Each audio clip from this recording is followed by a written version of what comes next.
Hey, good afternoon, everybody. It is April 2nd, 2024. We are in the book of Old Testament book of Esther. We're going to read chapter 5 today.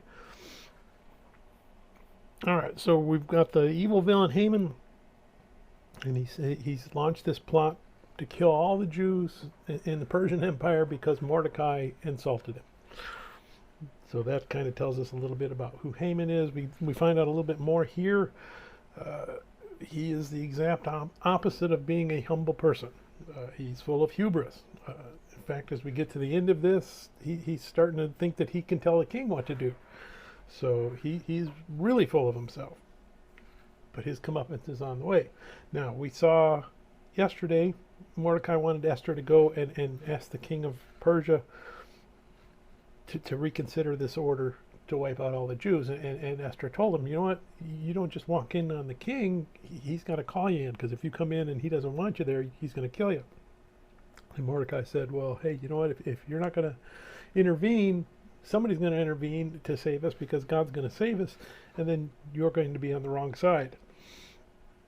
And we see Esther now is going to carry this out, because she says, you know what, you're right, I'm going to do it. If I die, I die. So she is now standing where the king is looking up and seeing her, and he's holding out his scepter, and he's either going to say whoosh, off with her head, or he's going to say come here. And for Esther's sake, he says come here. So Esther comes, touches his scepter, and the king says, well, what do you want, Esther? Why are you here? Anything you want, ask me and I'll give it to you. And she says, you know what, right now I want you to come to a banquet, you and Haman. And Haman, again, in his hubris, thinks that, oh, hey, I'm being invited to something special, because he still doesn't know Esther's background.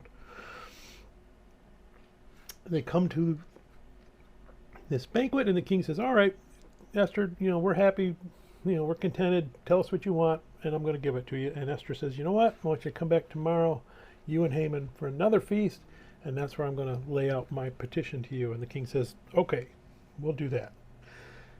And as Haman leaves and he's walking on cloud 9, he encounters Mordecai, who again doesn't acknowledge him, doesn't treat him as anything kind of special. And Haman is, he's furious.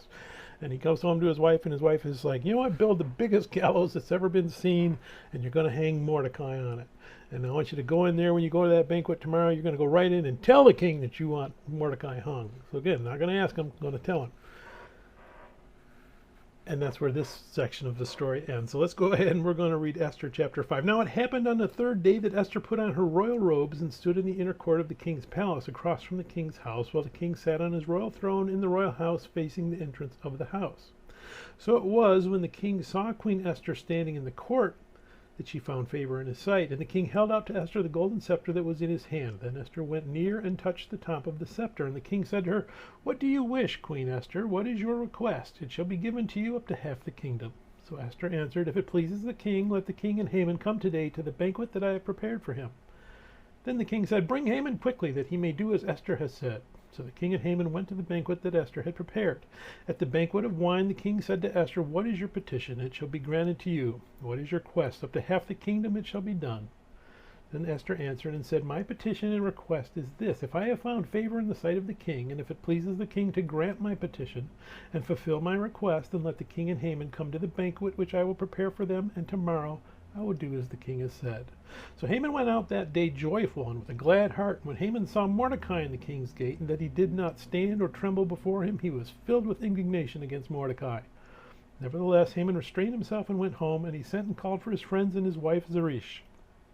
And Haman told them of his great riches, the multitude of his children, everything in which the king had promoted him, and how he had advanced him above the officials and servants of the king. Moreover, Haman said, besides, Queen Esther invited no one but me to come in with the king to the banquet that she prepared, and tomorrow I am again invited by her along with the king. Yet all this avails me nothing, so long as I see Mordecai the Jew sitting at the king's gate. Then his wife Zeresh and all his friends said to him, let a gallows be made 50 cubits high, and in the morning suggest to the king that Mordecai be hanged on it.